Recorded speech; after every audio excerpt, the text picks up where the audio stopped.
दोस्तों, हमारी आज की कहानी का शीर्षक है अन्न का अपमान।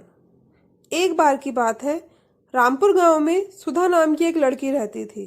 वह देखने में बहुत सुंदर थी, लेकिन उसकी एक आदत खराब थी कि वह खाना खराब करती थी। वह ज्यादा खाना लेकर खाना फेंक देती थी। कुछ समय बाद उसकी शादी हो गई। उसकी सास ने उसको तिजोरी की चाबी और बाकी सभी जिम्मेदारी भी सौंप दी और बोला कि वह अभी तक अच्छे से घर चलाती आई है, अब सुधा को सही से घर चलाना है। सुधा ने अपनी सास की बात को कबूल किया। सुधा इसके बाद अपने पति से बार बार कभी चीनी, कभी चावल और कभी दाल मंगवाती थी।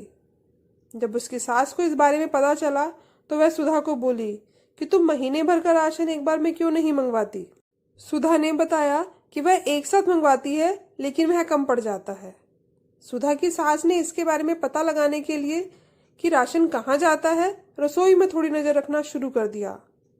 कुछ दिन रसोई में देखने पर उसको पता चला कि सुधा ज्यादा खाना बनाती थी, जिससे बहुत सारा खाना फ्रिज में पड़ा रहता था। उसने सुधा को खाने की अहमियत सिखाने के लिए तरकीब सोची। उसने एक दिन सुधा को बुलाकर कहा कि हमारी पहली वाली नौकरानी के बच्चे की तबीयत ठीक नहीं है, मुझे वहां जाना है, क्या तुम भी चलोगी। सुधा भी अपनी सास के साथ जाने के लिए तैयार हो गई। अपनी नौकरानी की बस्ती में जाकर सुधा की सास ने कहा कि मैं अभी रास्ता पूछ कर आती हूँ। इसके बाद सुधा वहीं खड़ी रही। सुधा ने एक घर के अंदर देखा तो एक छोटा बच्चा भूख के कारण रो रहा था। उसकी माँ ने अपने अनाज के सभी बर्तन देखे, लेकिन वो खाली थे। यह देखकर सुधा को रोना आ गया। कुछ देर बाद उसकी सास आई और उसको अपनी नौकरानी के घर ले गई। नौकरानी के घर जाने पर उसका लड़का बीमार लेटा हुआ था।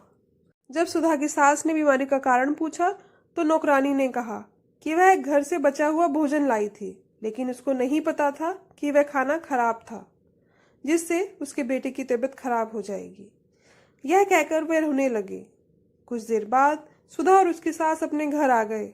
घर आने पर सुधा अपनी सास के गले लगकर रोने लगी। जब उसकी सास ने कारण पूछा तो सुधा ने बताया कि मैं कितना खाना बर्बाद करती थी और किसी को खाने के लिए 2 वक्त की रोटी भी नसीब नहीं है। उसने कहा कि वह अब से खाने को बर्बाद नहीं करेगी।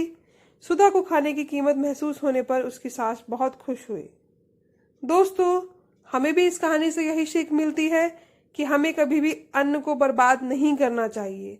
हमें खाना उतना ही लेना चाहिए जितनी हमें जरूरत है।